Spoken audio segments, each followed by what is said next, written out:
Assalamualaikum warahmatullahi wabarakatuh. Perkenalkan, nama saya Salma Lilis Setiawati dari kelas C4 D3 Manajemen dengan NPM 10321010. Di sini saya akan mengupas lebih lanjut tentang UMKM Seblak Pak Urip. Aspek pembelajaran dan pertumbuhan terkait SDM pada Seblak Pak Urip ini, satu, ada sasaran yang ingin dicapai dari kondisi SDM yang ada, baik pada karyawan maupun pemilik, yaitu pemilik berharap agar dapat mengembangkan usaha tersebut dengan cara mempunyai karyawan. Untuk proses ini dilakukan secara rekrutmen, menyebarkan brosur lowongan kerja, dan atau menggunakan face to face, bisa berupa face to face atau dari omongan ke omongan.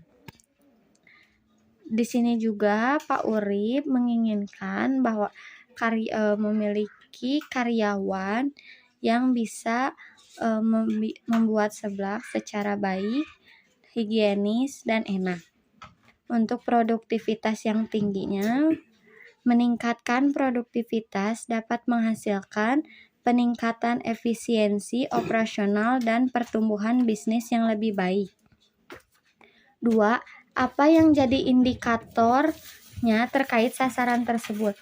Yang jadi indikator sasaran tersebutnya yaitu jumlah pelamar, jumlah orang yang mengajukan lamaran pekerjaan, Jumlah pelamar orang yang mengajukan lamaran pekerja bisa menjadi indikator awal yang penting. Jumlah pelamar biasanya kita merekrut 4-6 pelamar hingga kita dapat menyeleksi orang yang melamar kerja di UMKM Pak Urip ini. Untuk waktu perekrutannya itu pun lamanya waktu yang dibutuhkan untuk merekrut karyawan juga bisa menjadi indikator. Waktu lamanya perekrutan seperti jangka waktu dimulai awal misalkan tanggal 7 hingga tanggal 14 Juni. Itu juga bisa disebut sebagai indikator waktu perekrutmen. Untuk kinerja kerja yang baru direkrut juga bisa menjadi indikator penting. Kita sebelum menerima pelamar atau karyawan baru, kita harus melihat kinerja kerja karyawan tersebut. Apakah dia pantas untuk diterima di usaha kita ini untuk menjadi karyawan kita atau tidak. Maka dari itu, kinerja kerja sangat penting untuk menjadi sasaran indikator tersebut. Untuk biaya rekrutmen, evaluasi biaya yang terlibat dalam rekrutmen ini juga pun penting. Evaluasi yang biasanya terlibat dalam biasanya kita melihat biaya apa aja sih yang dikeluarkan pasca rekrutmen karyawan, entah itu dari print brosur lowongan kerja atau kita mempromosikan di media sosial, itu pun kita harus memikirkan biaya rekrutmen. 3. Untuk mencapai indikator tersebut, sebagai langkah action plan-nya, langkah apa yang perlu diambil? Perlu diadakan pelatihan. Siapa lembaga yang menyediakan pelatihannya? Untuk yang nomor 3 ini, yaitu seleksi akhir.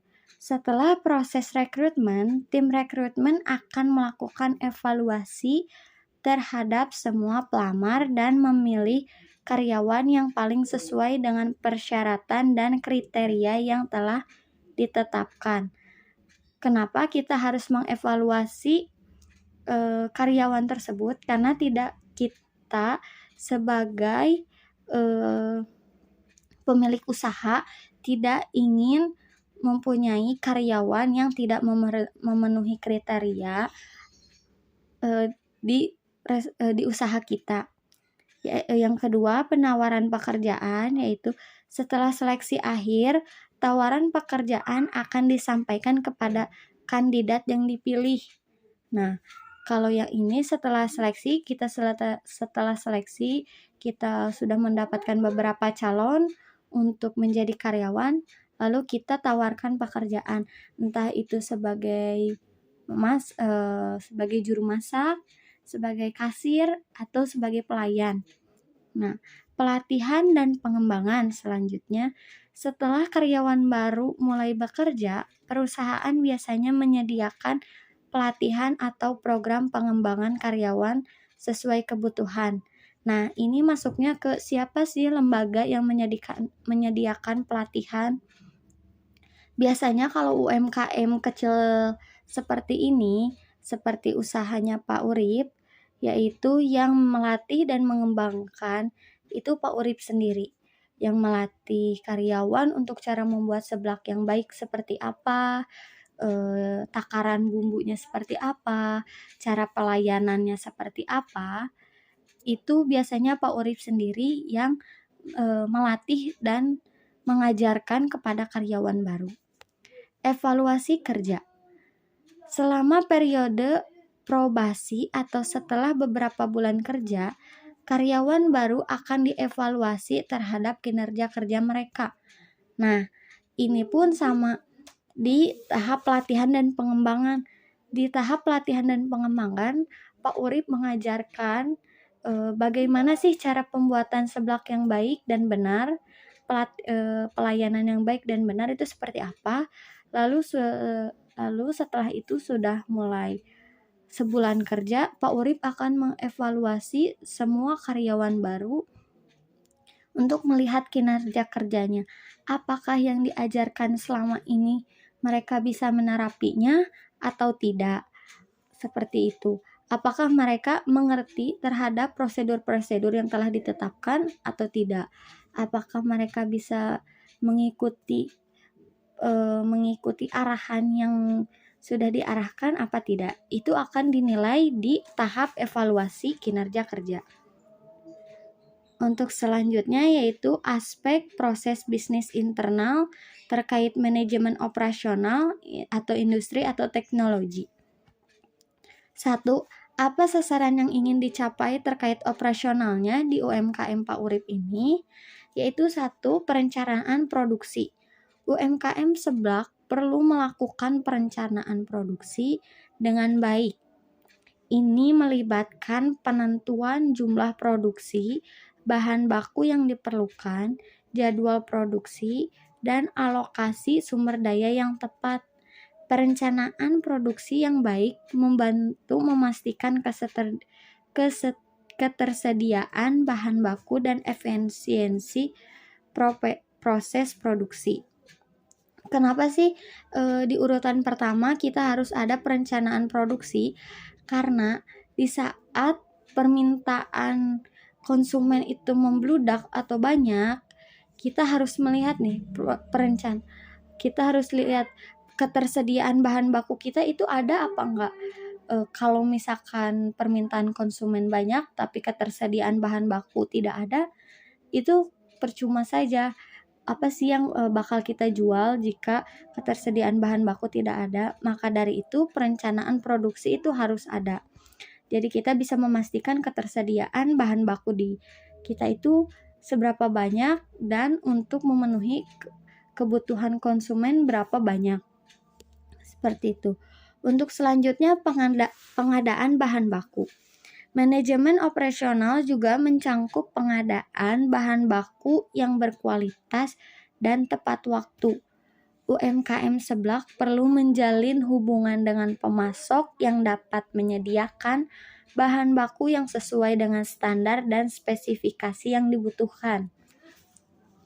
Contohnya kita harus menjalin hubungan dengan pemasok antara lain dengan pemasok sayuran untuk bahan pelengkap pembuatan seblak, atau pemasok dari bahan-bahan seperti kerupuk, basreng, bawang merah, bawang putih, cabai untuk membuat bumbu-bumbu seblak seperti itu. Karena jika kita menjalin hubungan dengan pemasok, kita dapat menyediakan bahan baku yang sesuai dengan standar dan spesifikasi yang dibutuhkan. Yang ketiga, pengelolaan persediaan. Efisiensi dalam pengelolaan persediaan merupakan aspek penting dalam manajemen operasional UMKM seblak. Dalam hal ini, perusahaan perlu memantau stok bahan baku dan bahan penolong, mengelola rotasi persediaan, dan menghindari kekurangan atau kelebihan persediaan yang berlebihan. Pengelolaan persediaan ini seperti kita harus menghindari kekurangan bahan baku atau kelebihan. Jika kita kekurangan bahan baku, segera kita memasok kembali bahan baku yang kurang. Jika kita kelebihan persediaan, kita tidak perlu membeli bahan yang ada. Kita hanya perlu membeli barang-barang yang sekiranya kurang. Itu pun dapat mengurangi biaya pengeluaran di UMKM seblak ini. 2. Indikatornya apa yang terkait dengan sasaran tersebut? Apa menguasai atau memiliki teknologi? Misalnya, memiliki mesin pengolahan penumbukan dengan standar teknologi tertentu dirinci. Untuk UMKM ini tidak ada persyaratan khusus mengenai penggunaan alat-alat teknologi dalam pembuatan seblak untuk usaha mikro kecil dan menengah. Seblak sendiri adalah makanan Indonesia yang umumnya terbuat dari kerupuk basah yang diolah dengan bahan seperti sayuran, mie, telur, daging, dan bumbu khas lainnya. UMKM biasanya memiliki skala produksi yang lebih kecil dan dapat mengandalkan peralatan yang sederhana untuk produksi seblak. Alat-alat yang umumnya digunakan dalam pembuatan seblak adalah seperti panci, wajan, spatula, dan peralatan masak standar lainnya. Dengan peralatan tersebut, seblak dapat diproduksi dengan baik. Maka dari itu, UMKM seblak ini tidak perlu memiliki mesin pengolahan dengan standar teknologi tertentu atau lain dengan teknologi canggih lainnya. Nomor 3, apa tindak lanjutnya? Apakah perlu membeli teknologi atau mesin? Apakah sewa mesin atau alat? Atau kolaborasi atau kerjasama dengan mitra bisnis lainnya yang memiliki teknologi tersebut? Balik lagi ke pembahasan nomor 2 nih, bahwa UMKM biasanya memiliki skala produksi yang lebih kecil dan dapat mengandalkan peralatan yang sederhana. Jadi kita tidak perlu memiliki peralatan-peralatan besar yang lainnya seperti alat memproduksi kerupuk seperti itu, karena kita sudah memiliki pemasok, jadi kita tidak perlu memiliki peralatan-peralatan seperti teknologi atau mesin lainnya. Poin yang terakhir yaitu aspek pelanggan terkait manajemen pemasaran. 1.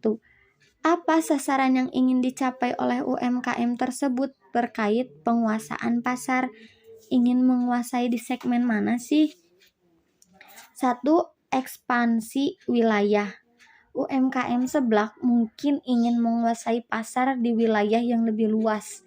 Ini dapat mencangkup ekspansi ke kota-kota atau daerah-daerah yang belum terjangkau oleh mereka sebelumnya. Dalam artian, UMKM ini tidak hanya ingin ada di wilayahnya saja atau di kota Bandung saja, tapi ingin meluas dan lebih luas seperti ke kota-kota yang belum pernah, atau misalkan ke penjuru kota yang sama sekali awam dengan rasa seblak atau dengan makanan yang namanya seblak.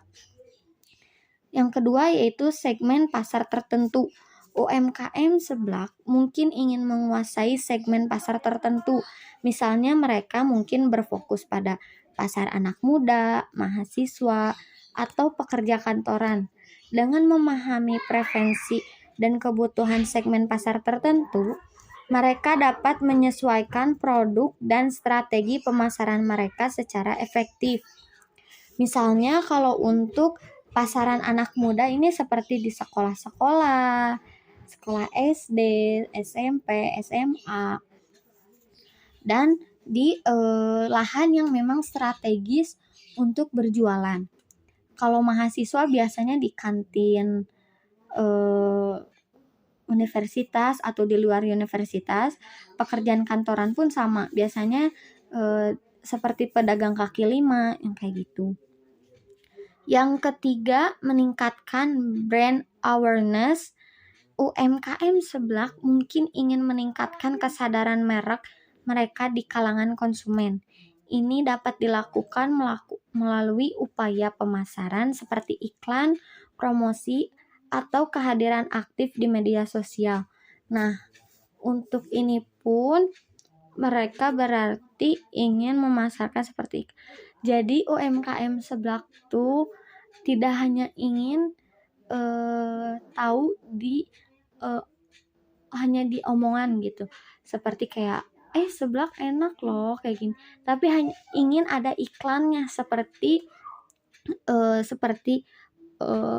usaha-usaha lainnya seperti sushi atau pizza, itu kan sudah ada di iklan-iklan atau di media-media promosi. Nah, kehadiran aktif di media sosial pun sepertinya UMKM Seblak ini kurang aktif. Jadi di sini keinginan Pak Urip tuh bagaimana sih Seblak Pak Urip bisa dikenal di media sosial, terus dipromosikan juga, apalagi diiklankan. Pak Urip sangat mempunyai wishlist untuk kedepannya bagaimana sih Seblak Pak Urip ini tidak hanya dikenal di daerah itu saja, tetapi di seluruh penjuru kota. Yang keempat yaitu peningkatan kualitas produk. UMKM Seblak mungkin ingin menguasai pasar dengan menawarkan produk yang berkualitas, yang unik. Mereka dapat berfokus pada pengembangan resep dan bahan-bahan berkualitas untuk menciptakan seblak yang membedakan dari pesaing lainnya. Nah, untuk peningkatan kualitas produk ini, Pak Urip ingin mencari bahan-bahan yang bisa dibilang lebih bagus dari bahan-bahan lainnya. Dan untuk menciptakan seblak yang membedakan dari pesaing lainnya itu mungkin dari varian rasa.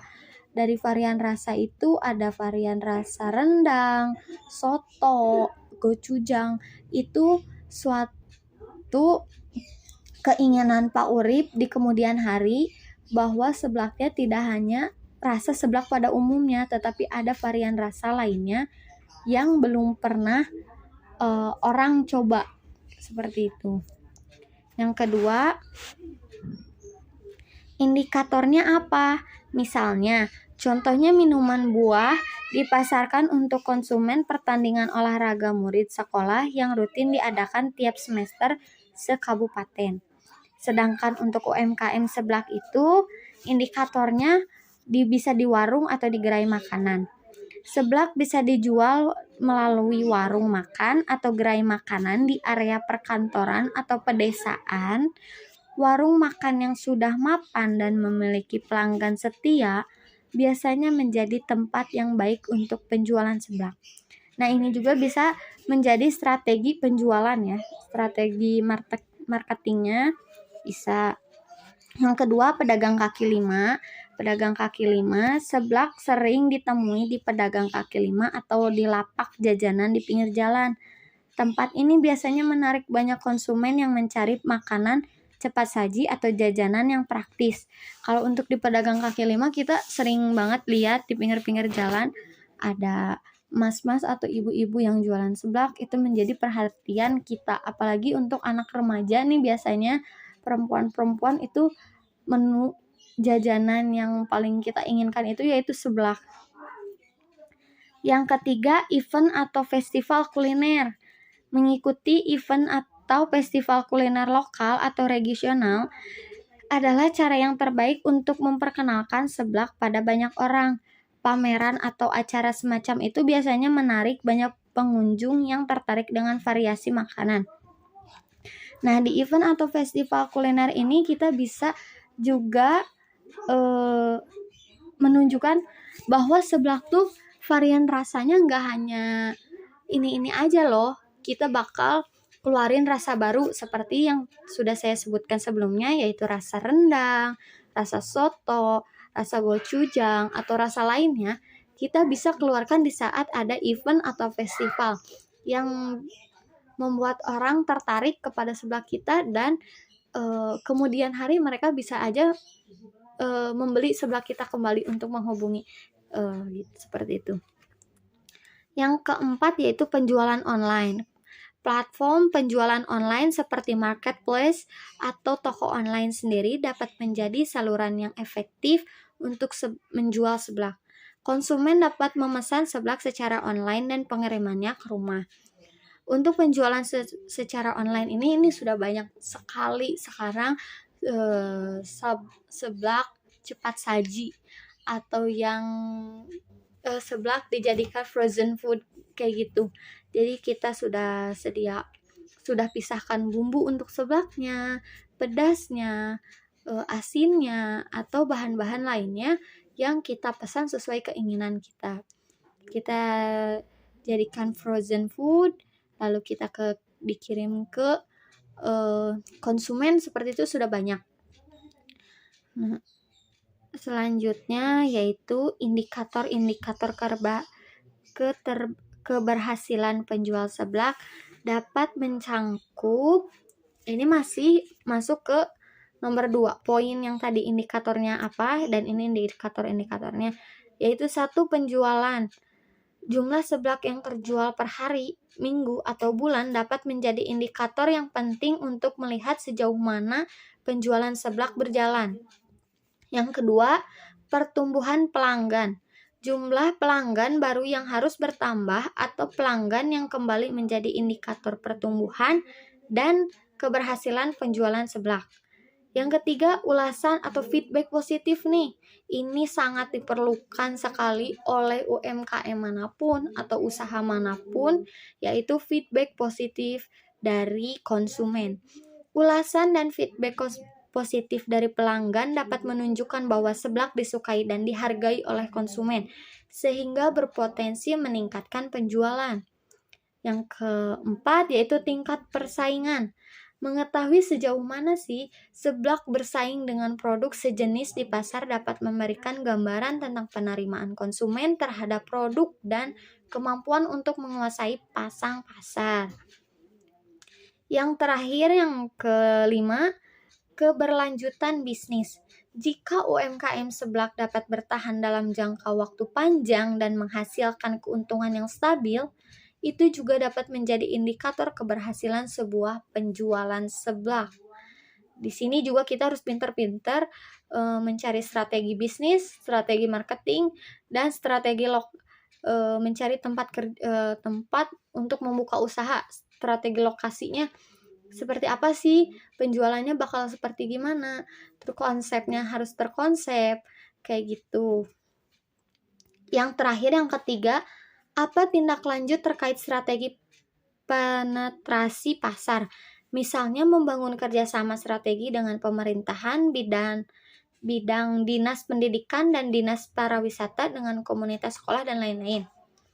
Yang poin pertama yaitu mengembangkan branding dan identitas. UMKM seblak dapat memperkuat branding dan identitas mereka untuk membedakan diri dari pesaing.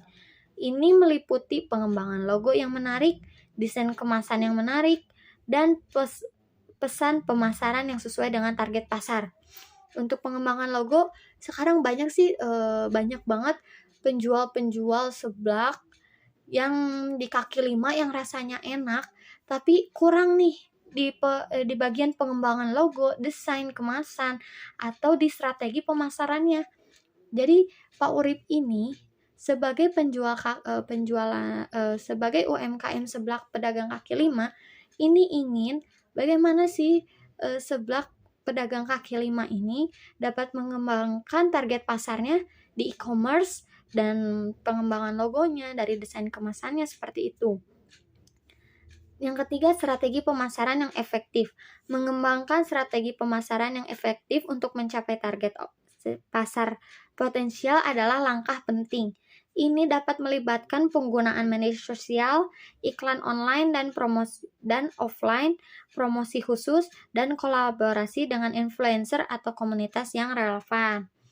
Nah, balik lagi, pedagang kaki lima itu kurang nih melibatkan penggunaan media sosial. Entah mereka tidak pandai bermedia sosial atau mereka malas untuk mencari tahu bagaimana kita sebagai pedagang kaki lima agar bisa menjadi grow up. Seperti itu.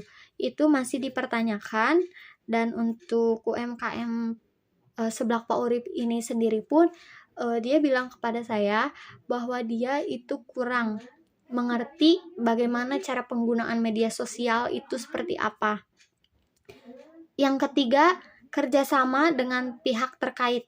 UMKM Seblak dapat menjalin kerjasama dengan pihak terkait untuk memperluas jangkauan dan peningkatan visibilitas mereka. Beberapa pihak terkait yang mungkin terlibat adalah A. Distributor dan pemasok. UMKM Seblak menjalin kerjasama dengan distributor atau pemasok makanan yang memiliki jaringan distribusi yang luas. Hal ini akan membantu mereka mencapai lebih banyak titik penjualan dan peningkatan ketersediaan produk pasar. Yang B itu restoran atau warung makan, yaitu UMKM Seblak dapat menjalin kemitraan dengan restoran atau warung makan yang sudah mapan untuk menjual produk mereka sebagai menu tambahan. Ini memberikan exposure yang lebih besar dan akses ke pelanggan yang sudah ada. Yang ketiga yaitu C, event organizer. Bekerja sama dengan event organizer atau penyelenggaraan festival kuliner dapat membantu UMKM Seblak untuk berpartisipasi dalam acara-acara yang menarik banyak pengunjung. Ini memberikan kesempatan untuk memperkenalkan produk kepada audiens yang lebih luas. D. Komunitas lokal atau influencer.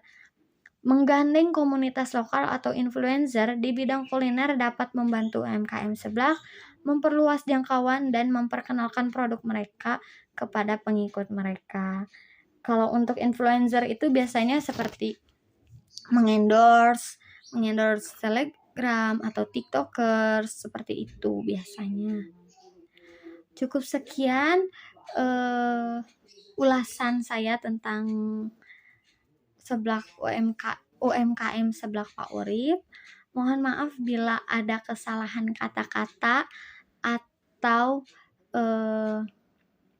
kesalahan dari pemaparan pendapat saya dan materi saya yang berikan. Mohon maaf.